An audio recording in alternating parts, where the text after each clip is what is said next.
নাহমাদুহু ওয়া নুসাল্লিমু ওয়া নুসাল্লি আলা রাসূলিহিল কারীম, আম্মা বা'দ।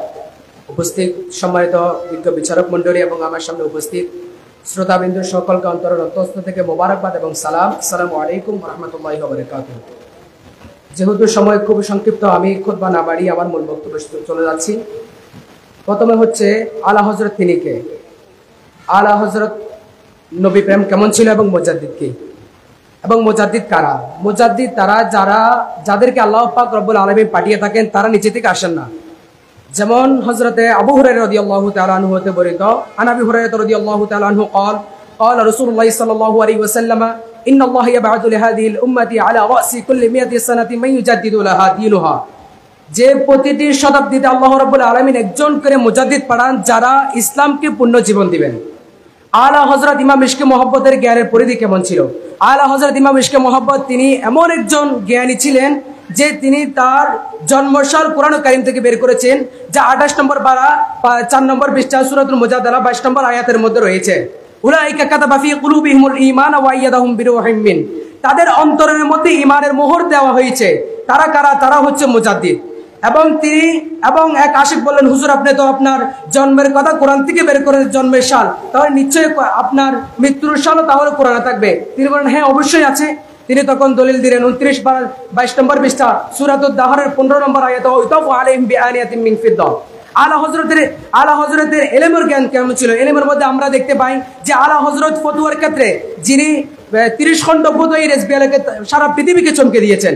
যদি আমি বিজ্ঞানের ক্ষেত্রে যাই, যে তৎকালীন সময় 1919 সালে 17 সেপ্টেম্বর, যে তখন একজন বিজ্ঞানী, মার্কিন বিজ্ঞানী, তিনি একটা তত্ত্ব দিয়েছিলেন যে আমাদের যে উপগ্রহ রয়েছে তার মধ্যে বৃহস্পতি, শুক্র, শনি, এই 6টা গ্রহ সূর্যকে এমনভাবে আকর্ষণ করবে যে আকর্ষণের পরে সূর্যের মধ্যে মাঝখানে এমন একটা দাগ হয়ে যাবে যেটা সারা পৃথিবীর মানুষ সাধারণ চোখে দেখতে পাবে।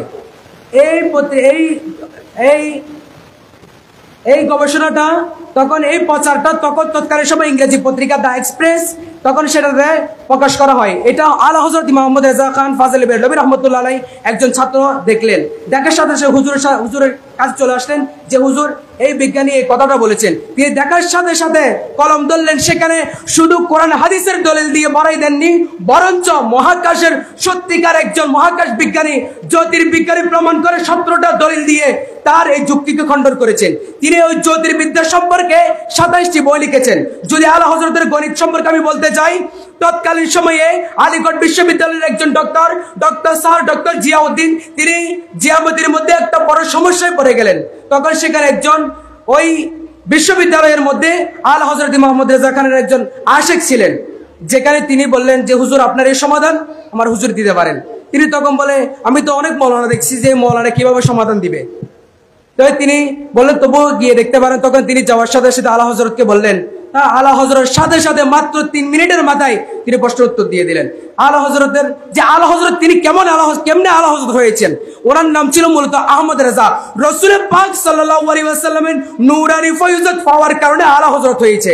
যে আলা হযরতকে যদি জিজ্ঞেস করি যে আমার নবী মানুষকে দেয়ানে ওয়ালার মধ্যে কেমন ছিল, তখন তিনি বলেন মেরে করিম সে গর কতরা কিসি নে মাঙ্গা দরিয়া বাহা দিয়ে হ্যাঁ দুর্রে বে বাহা দিয়ে। কেউ যদি আমার মদিনা ওয়ালার কাছে বিন্দু চাই, আমার মদিনা ওয়ালা তাকে সিন্ধু দিয়ে দেয়। আলা হযরতকে জিজ্ঞেস করা হলো, আলা হযরত যে আমার নবী কাল সাইয়্যিদুল মুরসালিন, তখন তিনি বলতে লাগলেন মুলকে কাউনাইন মে আম্বিয়া তাজেদারোं का आका हमारा নবী। দুনিয়া ও আখিরাতের মধ্যে যে মুকুটধারী নবীগণ বাদশা হবেন, রাজত্ব হবেন, আর ওই মুকুটধারী নবীগণের কর্ণধার হবেন আমার নবী সাল্লাল্লাহু আলাইহি ওয়াসাল্লাম। আলা হযরত সম্পর্কে বলতে গেলে আমার যে সময় খুব সংক্ষিপ্ত বলে আমার অগোচর বক্তব্য এখানে শেষ করছি। ওয়া আখিরু দাওয়ানা আলহামদুলিল্লাহি রাব্বিল আলামিন। আসসালামু আলাইকুম ওয়া রাহমাতুল্লাহি ওয়া বারাকাতুহু।